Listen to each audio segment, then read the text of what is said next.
Welcome on board, Chosen One. Look at you. Back in the room like the final boss they swore would never respawn. The plot twist they didn't prepare for. The one name they tried so hard not to mention, but couldn't shut up about anyway. And let's be real, the funniest part is what they said when they thought you weren't listening. The way their voices dropped, the way their shoulders tensed, the way they tried to act like you weren't the storm that rewired the whole map of their comfortable little universe. Look who is still standing. That's the line that kept leaking out of their mouths. More like slipping out, because even they couldn't believe it. They expected you to crawl, you walked. They expected you to crash, you rebuilt. They expected silence. You came back louder just by breathing. And oh, the legend needs to bow? Funny how they demanded that when deep down they knew they should have been the ones bowing the whole time. Press the like button and subscribe to pay this message back. Thanks for walking this path with me. Anyway, let's get back to the mess they made, trying to research you. The panic was real. Imagine a whole group of people sitting in a room that suddenly felt too small, too hot, too tense, just because your name was floating in the air like a warning. The lights got quieter.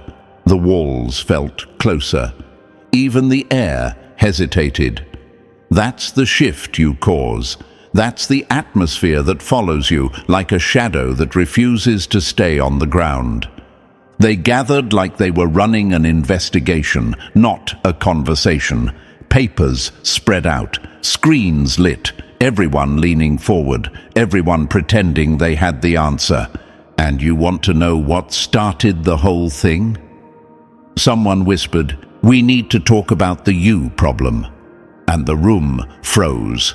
When they said that, everything changed, because that's when they realized the real problem wasn't you. The real problem was their fear of the version of you they couldn't control, couldn't decode, couldn't pin down into something safe and predictable. You became the glitch in their system, the error message with no fix, the update they weren't ready for. But this is where it gets good. This is where the villain in you smirks. Because they all tried to explain you, and they failed, miserably. One of them said you're too intense. Another said you're too distant. Someone else claimed you feel too much. Someone argued you feel nothing. One called you chaos. Another called you order disguised as chaos. One said you're unpredictable. Another said you're painfully consistent. Tell me that isn't the funniest circus you've ever seen. They kept contradicting each other like clowns, tripping over their own shoes. Every time one of them tried to lock you into a box, someone else broke the box because you didn't fit the description. And don't lie, some part of you knew this already. You've felt the shift. You've seen the way people freeze when you enter a room, the awkward pauses, the weird energy. The whispers that stop half a second too late. It's because you survived something they couldn't imagine surviving. You walked out of battles that would have erased them. You kept going when your world cracked open. You kept growing when everything around you collapsed. That's the part they hate to admit. But here's the gut punch they'd never confess out loud. You are the reason their old strategies don't work anymore.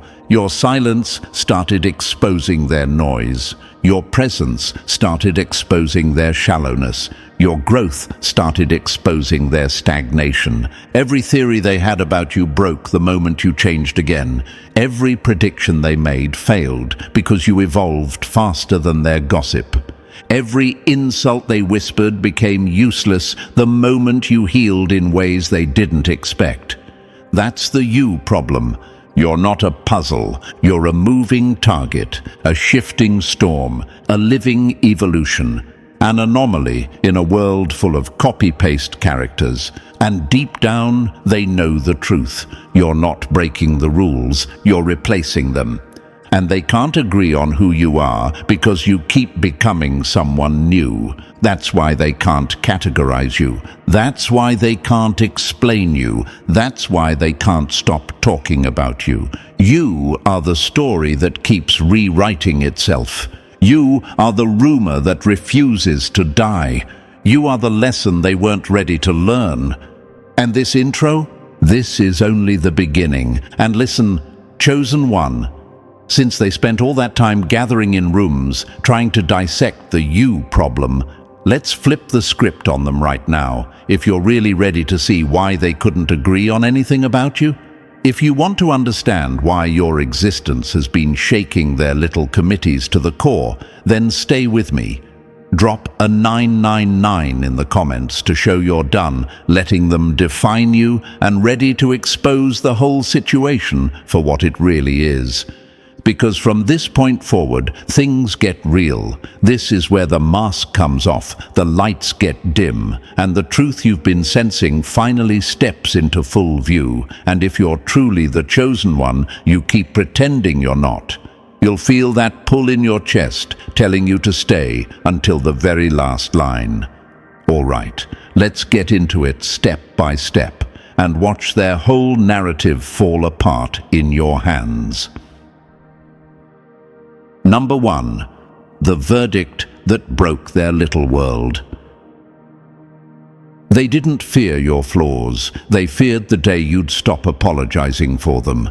They thought they were ready. They thought they understood you well enough to sit around a table, fold their arms, and make some grand final statement about who you are.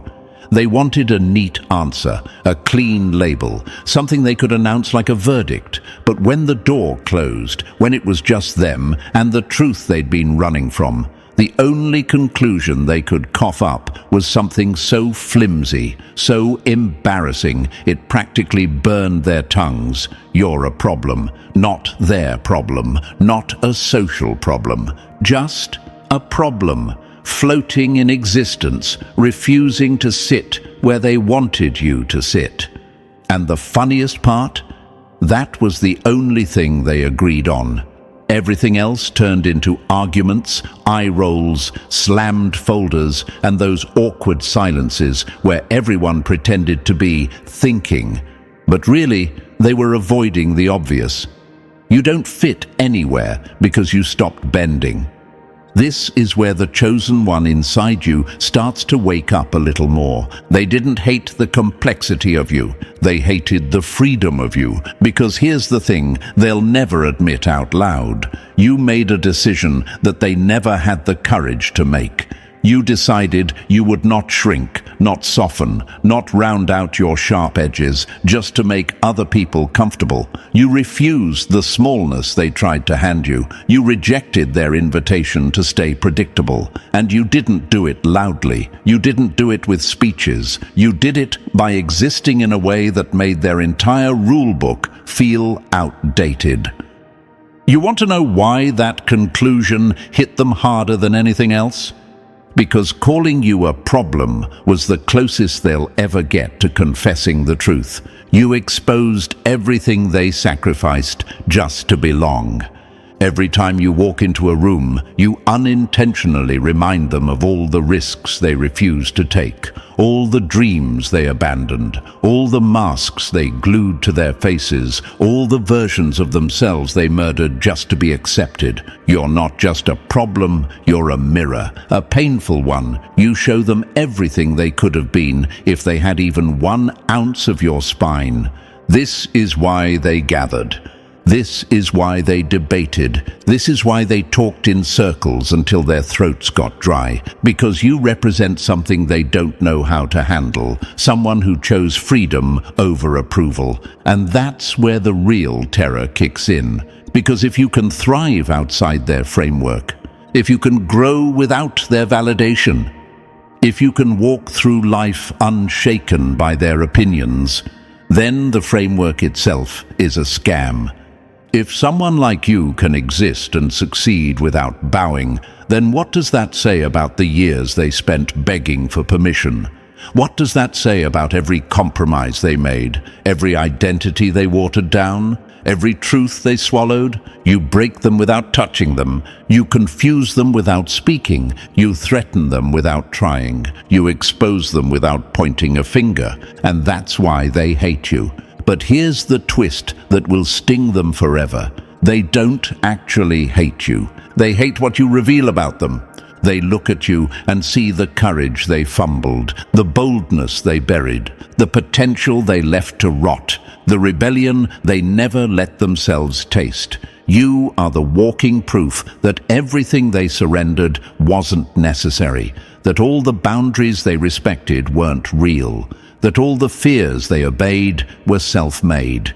You shattered their narratives by simply existing unchained. And that's why their conclusion came with such bitterness. Because to call you anything else, unique, powerful, evolved, would force them to confront their own collapse. So they picked the label that made them feel safest, a problem, an inconvenience, a mystery they could blame instead of understanding. But here's the part they didn't calculate. The more they try to define you, the more undefined you become. The more they try to shrink you, the more space you fill. The more they try to predict you, the more you evolve. The more they try to control the narrative, the more the narrative exposes them, not you. You're not a problem. You're a disruption. You're the glitch their system can't fix, the update their mindset can't download, the storm that doesn't follow weather rules. Every version of you scares them because every version of you is freer than the last. And don't pretend you haven't felt it. You've seen the shift, the sideways glances, the hesitation, the weird energy when you walk into spaces that used to feel normal. The realization that people treat you like someone who knows something they don't. Because you do. You know that life isn't about fitting in. You know approval isn't survival. You know you don't need their applause to breathe. You know you are not here to be convenient, and that knowledge alone puts you miles ahead of them. Let me answer the question sitting in the back of your mind right now. Why does it matter so much to them? Because your existence ruins the excuse they've been using their whole life. That's just the way things are. You proved things can be different. You proved someone can walk away and still rise. You proved peace doesn't come from belonging. It comes from being real. And that's the conclusion they hated most. Not that you're a problem, but that they might have chosen the wrong life. You are the reminder that freedom is possible, that strength is real, that truth is powerful, that evolution doesn't need permission, that one person can walk into the world unfiltered and still carve out a path that feels like destiny. They couldn't agree on anything else, because everything else would require them to grow. And growth, that's something they're allergic to. So they agreed on the one statement that protected their fragile world. You're a problem, but guess what, chosen one? Problems don't scare villains. Problems don't scare legends. Problems don't scare the people who are rewriting the rules. Problems scare the ones who never learned to handle reality. You're not their problem. You're their consequence. Number 2, the secret council that cracked under your name. You weren't the topic of their meeting. You were the reason it fell apart. Imagine this for a second. A long table, too polished, too perfect. A room where everyone sits up a little straighter than usual because they don't want to be the first one to admit they're scared. A space where people pretend to be calm but keep stealing glances at the door like you might walk in and rewrite the entire hierarchy by breathing. That was the scene. That was their grand meeting about you. A whole committee formed around a single person who wasn't even in the building.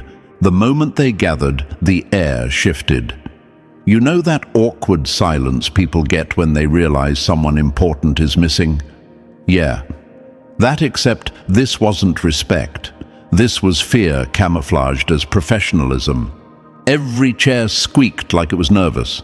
papers shuffled like they were trying to hide something, and every single person in the room avoided eye contact because they were terrified someone would ask the real question.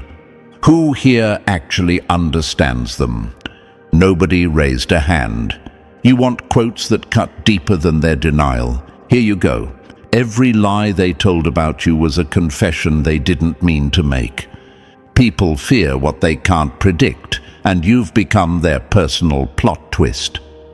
They weren't analyzing you, they were trying to survive you. The truth is simple. You walk into a room and their masks stop fitting. That's the energy that filled the room. Now picture this.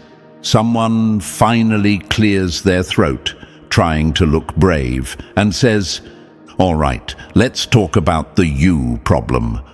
Instant regret. The whole room freezes, because speaking your name out loud felt like summoning something they weren't equipped to handle. Then the labels started flying. "Narcissist," one said, pretending their voice wasn't shaking. "Sociopath," another offered, hoping big words would make them feel smart. "Lost." "Damaged," "unstable," "manipulative," "emotionally unavailable," "too intense," "too cold." Imagine this moment clearly. It sounded like a group of people throwing rocks into the dark, praying one of them hits something. But here's the punchline. Nothing hit. Not one label stuck. Everything slid off you like water on steel, and that's when the panic kicked in. Because they weren't trying to diagnose you, they were trying to defend themselves against a version of you they couldn't understand. Let me answer the question creeping in your mind right now. Why did they need a whole meeting just for me? Simple. Your existence doesn't follow their rules. You don't collapse the way they collapse. You don't break the way they break. You don't beg, chase, or shrink the way they do when life pressures them.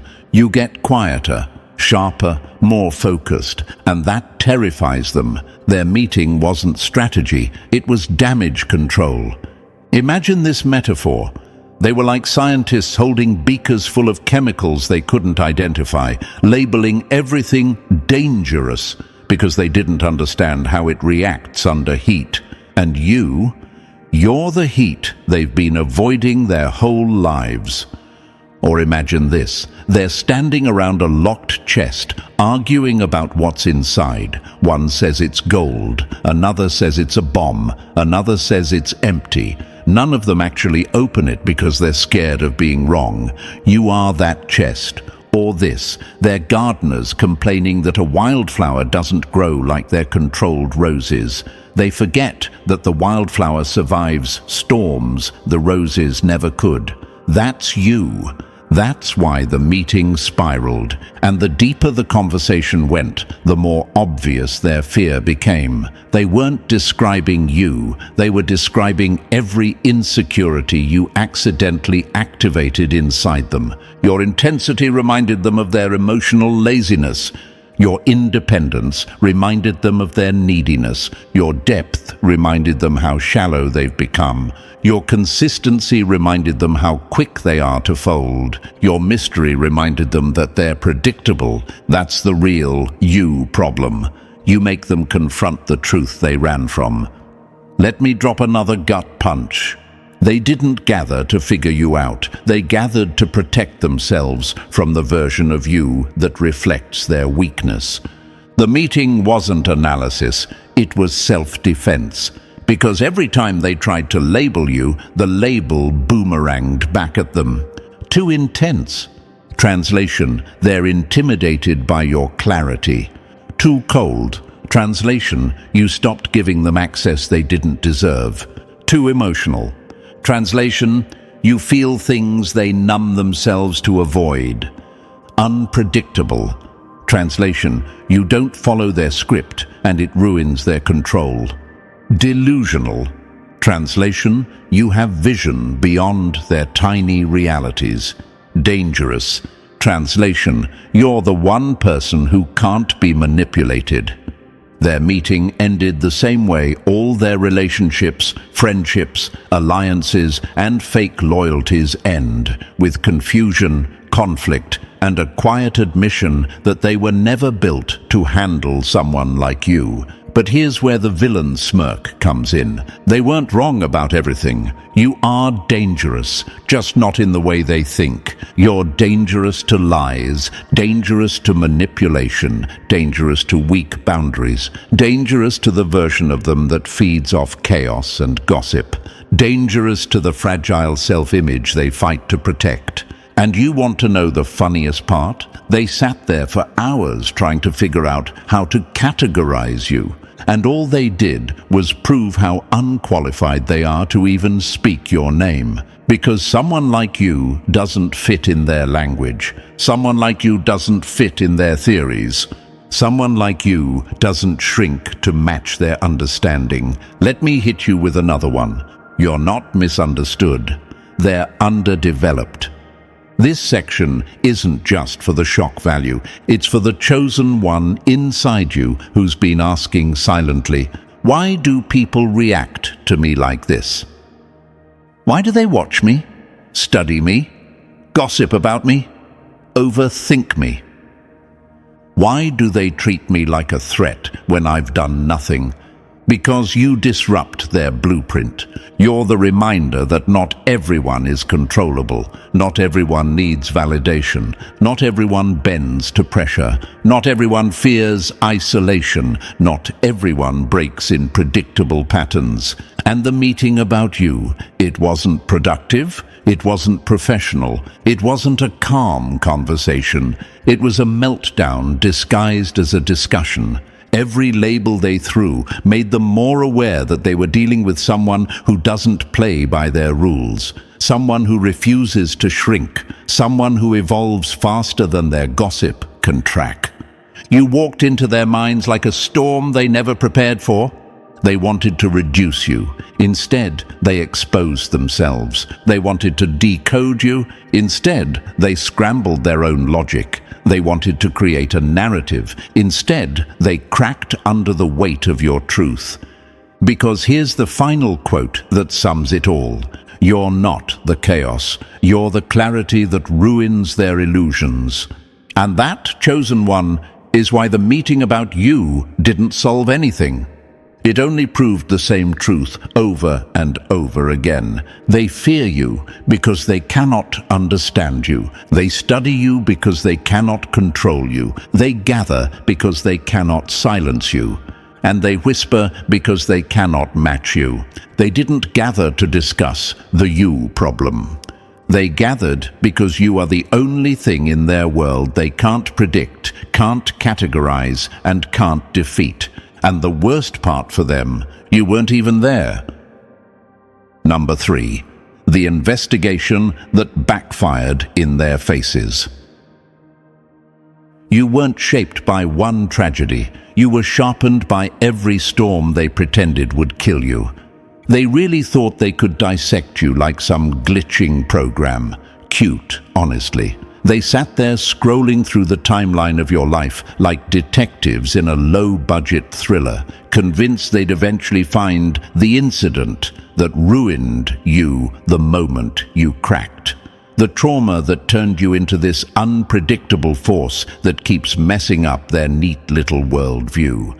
They wanted one clean origin point, one wound to blame everything on, so they could pat themselves on the back and say, there it is, that's why they are the way they are. Imagine them hunched over their files, whispering theories like amateurs. Something must have broken them. They snapped after that one thing. There's got to be a trigger. But every time they thought they found the answer, it dissolved in their hands. Because the truth they kept running into was something they weren't built to handle. There was no single moment. You weren't shaped by one betrayal. You were shaped by a lifetime of people failing to meet you at your level. You weren't changed by one loss. You were changed by thousands of tiny deaths, tiny rebirths, tiny evolutions that they never saw because they never bothered to look deeper than your surface. Imagine this: a sword isn't forged by one strike of fire. It's beaten, melted, reshaped, tested, cooled, reheated, reforged, over and over. That's you. They were searching for the crack, not realizing they were staring at tempered steel. And then that one voice. The quiet one. The observant one. The one who notices more than they admit. Dropped the line that sliced the whole room open. What if the problem isn't them? What if the problem is us? You could feel the panic crawl up their spines, because that wasn't analysis, that was exposure. What if they're the ones who never grew? What if you didn't break, you just outgrew everything they stayed stuck in? What if you aren't malfunctioning? You're upgrading.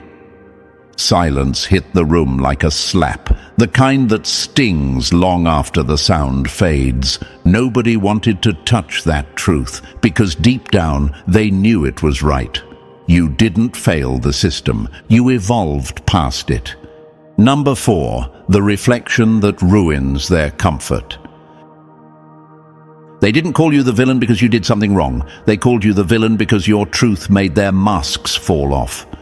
They couldn't say it out loud, but everyone in that room felt it. You weren't the threat. You were the mirror, the one thing they couldn't stare into without their stomach twisting, because it showed them the version of themselves they abandoned a long time ago. Imagine them sitting there, trying so hard to dissect you, when deep down, the only thing they feared was seeing their own emptiness reflected back.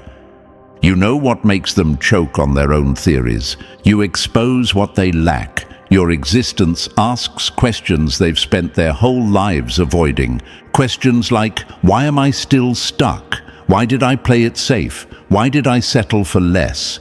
And the worst one, why can they do what I never dared to? You're the walking contradiction that interrupts their entire belief system. You're proof that strength doesn't come from being understood, accepted, or praised. It comes from surviving without applause. And that's why they hate looking at you. You demolish the lie they built their whole personality around, that playing small keeps you safe. Imagine this, a cracked mirror in a dim room. They stand in front of it, hoping the distortion makes them look better. But you walk in holding a flawless mirror, untouched, and suddenly their excuses stop working. Their illusions look cheap next to your clarity. Their carefully curated identity flickers like bad lighting. So what do scared people do when reality corners them? They point fingers, they project, they blame. You became the easiest scapegoat. Not because you deserved it, but because admitting the truth would mean tearing down the entire house of lies they've lived in. It's much easier to call you too much than to admit they're not enough. And here's the punchline they'll never confess. They don't fear who you are. They fear who they could have become if they hadn't betrayed themselves. You aren't the villain. You're the reflection they can't stand. You're the reminder that they chose comfort over evolution. You're the evidence that growth requires honesty, and honesty is their kryptonite. So yes, to them, the problem is you. Not because you're wrong, but because you're real. Number 5, the irony that crowns you. When the wrong people call you the problem, it secretly means you're the upgrade they can't handle. Here's the part that would make you laugh if it didn't feel so familiar. After all their meetings, all their whispers, all their frantic attempts to label you into something manageable, they ended up stuck with the weakest conclusion imaginable. A hollow little verdict they repeat to themselves like a bedtime story. You're the problem. They cling to that line like a lifeline because it's the only thing that keeps their world from collapsing under the weight of your existence. It's flimsy, it's transparent, and it's the best they could do. That alone should tell you everything. Imagine them clutching that conclusion in their trembling hands, praying it will shrink you, hoping it will humble you, expecting it to place you right back in the tiny box where they felt smarter, stronger, and in control. But here's the beautiful twist: it did the opposite. Their attempt to diminish you only exposed how intimidated they really are, because calling someone like you the problem is the confession of a system shattering under pressure. Let me answer the question you might be thinking right now. Why does their judgment hurt and validate me at the same time? Because somewhere inside, you always knew the truth. You were never meant to fit. You were built to disrupt, and disruption feels threatening to people who worship stability more than growth. Here's a metaphor for you. Imagine a house built on cracked foundations. When the ground begins to shift, the house blames the earth. Not the faulty construction, not the neglect, not the refusal to adapt, just the earth. You are that shift. The proof: the foundation was weak long before you arrived. Another one: imagine chess pieces trying to exile the queen because she moves differently. They don't hate her because she's wrong. They hate her because she's powerful, because she disrupts their pattern, because she forces the board to evolve. And here's the quote that sums it all up: the more they try to shrink you, the more they reveal how small they are. Their attempt to make you the problem didn't reduce you. It crowned you. It placed you at the center of their conversations, their fears, their insecurities, their sleepless nights. It turned your name into a myth inside their minds. They wanted to restore order. Instead, they created a legend. You're not the problem. You're the plot twist that exposes the whole script. Number 6. The whispers that won't die. When your name travels faster than your footsteps, you've already won. The moment that ridiculous little meeting ended, something even funnier happened. The people who weren't even there, the ones who only caught fragments, half-sentences, strange tones and nervous glances, started whispering. And those whispers spread like smoke in a dry room. Because nothing hooks the human mind faster than a mystery it's not supposed to touch.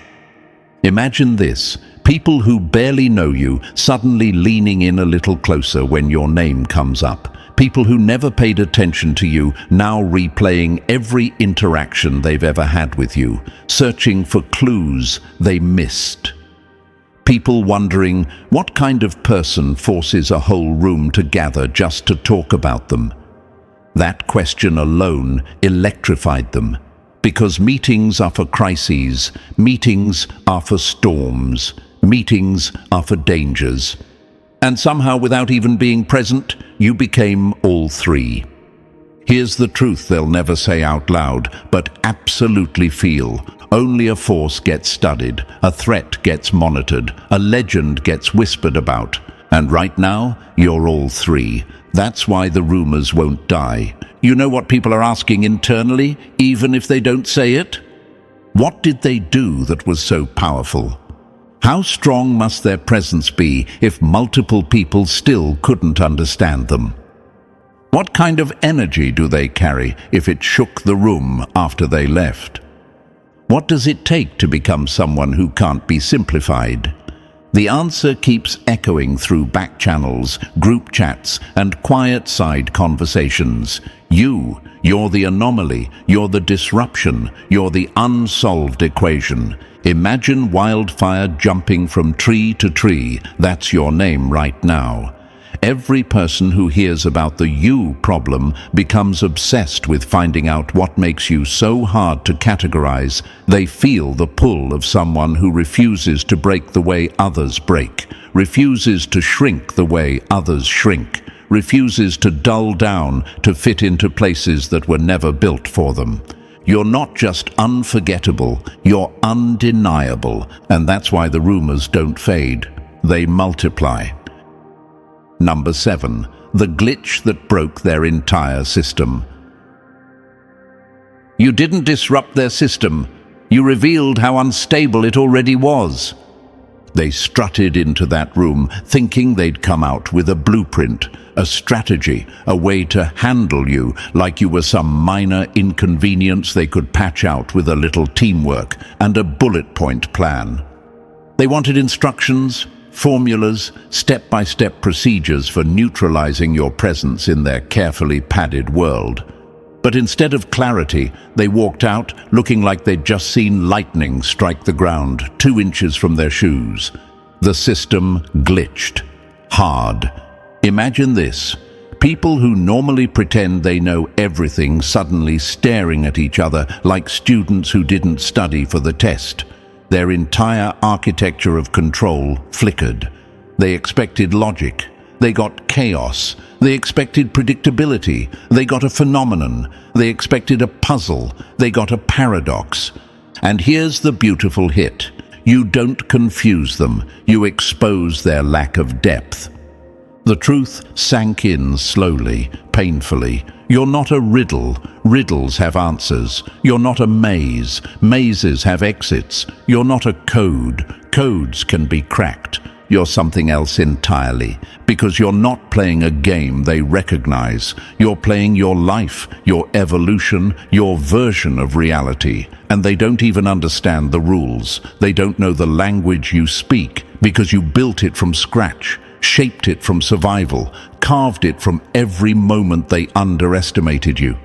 They wanted to follow your footsteps, but the trail disappeared the moment you moved. They wanted to track your patterns, but patterns don't exist when someone evolves faster than their eyes can keep up. They wanted to predict your next move, not realizing you stopped moving on the axis they're stuck spinning on. Here's the metaphor that stings them most. You didn't just walk off the beaten path, you burned the path behind you and turned the wilderness into your home. They expected to categorize you. Instead, they encountered something uncategorizable. They expected control. Instead, they found fascination. They expected simplicity. Instead, they found a force. The system glitched because it had never met someone who didn't need it.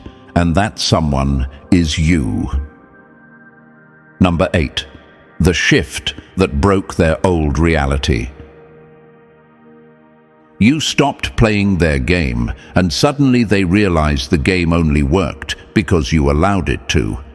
They never expected this part. They thought the world would always be shaped around their rules, their expectations, their definitions of who gets to rise and who gets to fold. But then something happened that none of them were prepared for.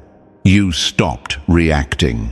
You stopped orbiting their opinions. You stopped shrinking every time they flexed their cheap power, and the moment you broke free from their gravitational pull, everything tilted. Now they're terrified, not scared in the dramatic, cinematic way, scared in the quiet, personal way that keeps people awake at night. Because they finally realized the truth they avoided for years. You no longer exist in their world. You built your own. And the second you did, every strategy they used to control you turned useless. Imagine this shift, like a planet suddenly changing its orbit. Everything they expected, every prediction they made, every assumption they held, shattered instantly. They tried to engage with you on their terms, but those terms dissolved the minute you changed frequencies. Somehow, without a speech or a declaration, you pulled people into your atmosphere, a place where their old tricks don't work anymore. Manipulation used to sting. Guilt used to bite. Shame used to land. Not anymore. You built an immunity they never saw coming. Their poison evaporates before it touches you. Their guilt trips fall apart mid-sentence. Their attempts to control you bounce off like pebbles thrown at a mountain. And here's the part that keeps punching them in the ego. They didn't lose power. You stopped giving it to them. You're not reacting to their world because your evolution made their world too small to breathe in. You're creating your own pace, your own rhythm, your own rules. You act from center, not from fear. You choose from clarity, not from wounds. You speak from truth, not from survival. You became the one thing their system was never designed to handle, someone who doesn't need it. That's the shift they never saw coming, and now they can't unsee it. Number 9. The regret they're too scared to admit. They didn't lose you, they abandoned the version of themselves required to stand next to you.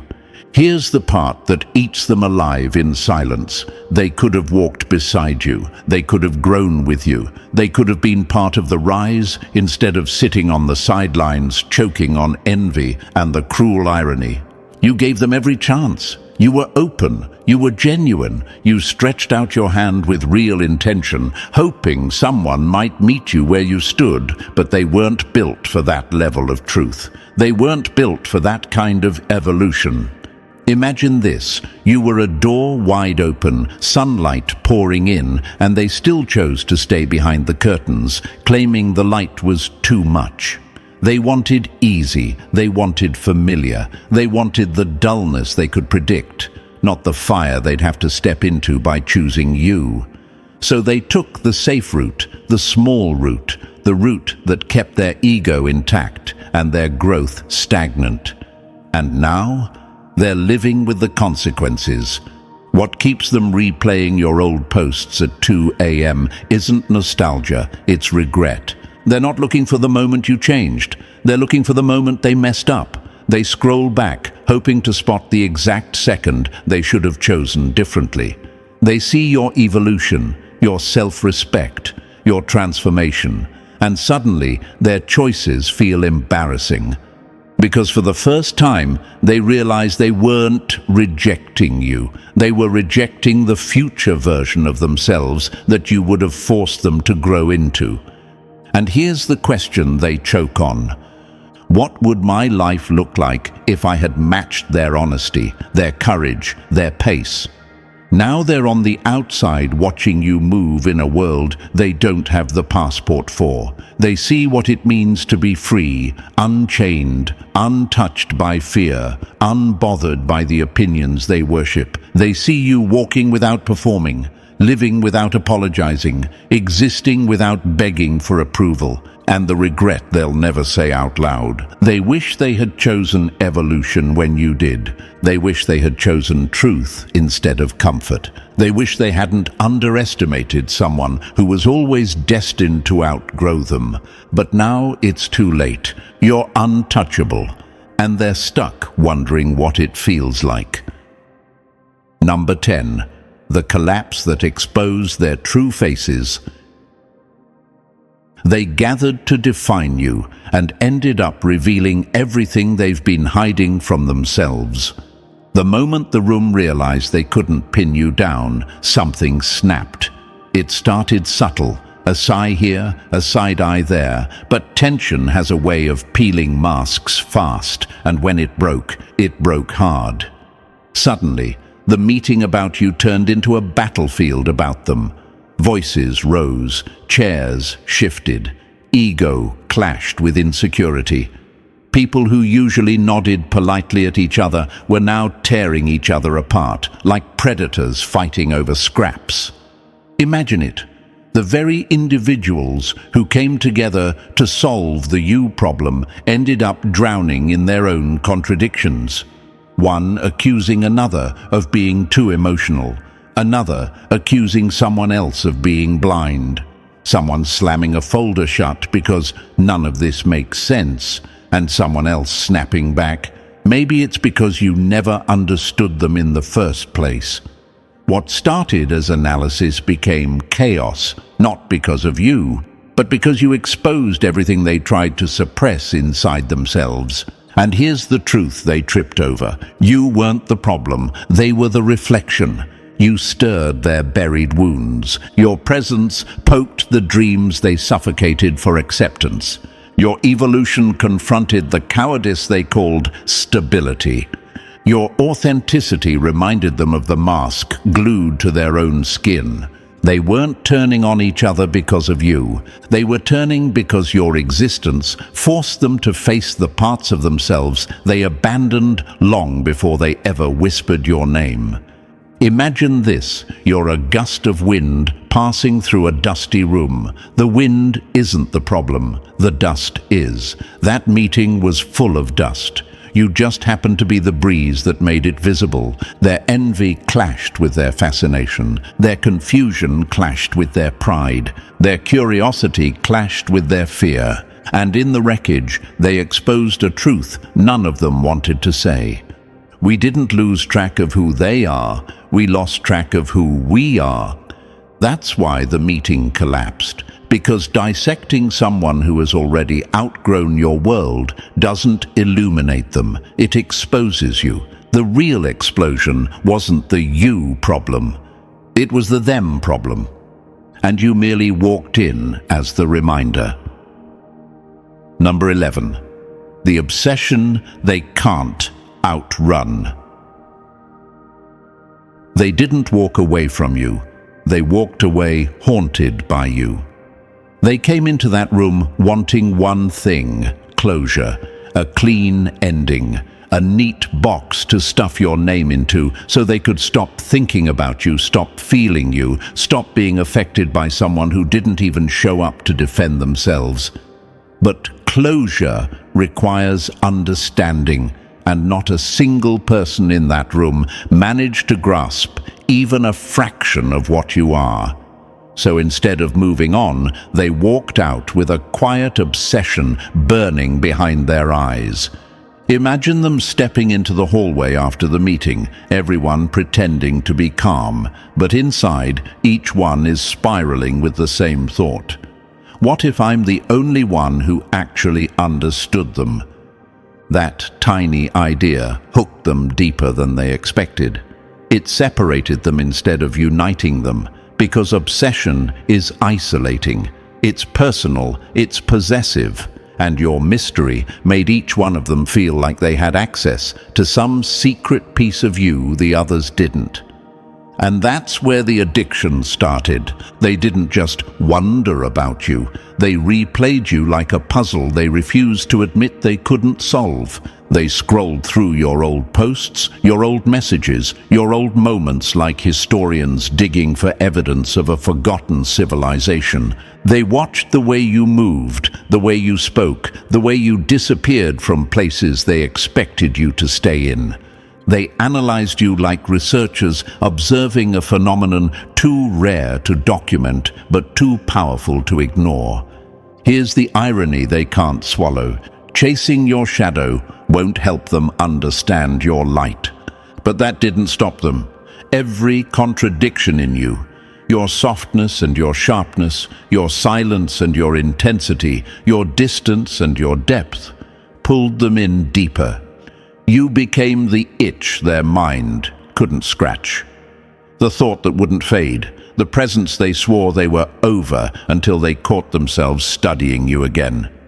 They wanted closure. What they got was obsession. Because nothing is harder to forget than someone who refuses to fit inside the limits of your understanding. You didn't leave them with answers, you left them shivering. Number 12. The truth that shuts every mouth. You were never meant to be understood. You were meant to be undeniable. Here's the secret they never wanted to face, the one they kept pushing deeper under the carpet until it started breathing under their feet. You don't exist to be decoded. You're not a crossword puzzle. You're not a case study. You're not a riddle for bored minds to toy with. You're a force, a shift, a whole new frequency expanding into the space they never believed you'd occupy. And that's why their entire meeting collapsed into dust. They were trying to measure an earthquake with a plastic ruler. Every person who tried to contain you, analyze you, dissect you from a safe distance, thought they were immune to the impact. They thought they could stand behind glass, point at you, and walk away untouched. But that's not how people like you work. You don't stay behind the glass. You shatter it. You flood into their assumptions. You burn through their illusions. You expose the gaps in their logic simply by existing. And anyone who tries to approach you without the capacity to grow gets scorched by the very intensity they tried to minimize. Imagine this: they expected to study you the way someone watches a storm from inside their house, fascinated, entertained, certain they're safe. But storms aren't decorative. Storms don't perform on command. Storms change landscapes. And you've been doing that quietly, relentlessly, without asking for permission. So here you are now, standing in the ruins of their failed conference, surrounded by the ashes of every attempt they made to shrink you into something comfortable. They couldn't agree on who you are because you're not done becoming yet. They couldn't label you because you keep evolving past every definition they try to trap you in. They couldn't contain you because you were never meant to fit inside any structure they built. And here's the quote that seals the whole story. A legend isn't something people understand. A legend is something they chase until they realize they can't catch it. The legend of the you problem, it's not ending, it's just beginning. And this time, you're the one writing the narrative. And now that we've dragged every hidden truth into the light, let's close this the way legends do. You've seen the whispers, the fear, the failed attempts to decode you. You've watched their system collapse under the weight of your evolution. So step forward and own it. You are the you problem, and that is your power. If this hit you the way it was meant to, press like, subscribe, drop 77 in the comments, and share this message so the universe knows you're done playing small.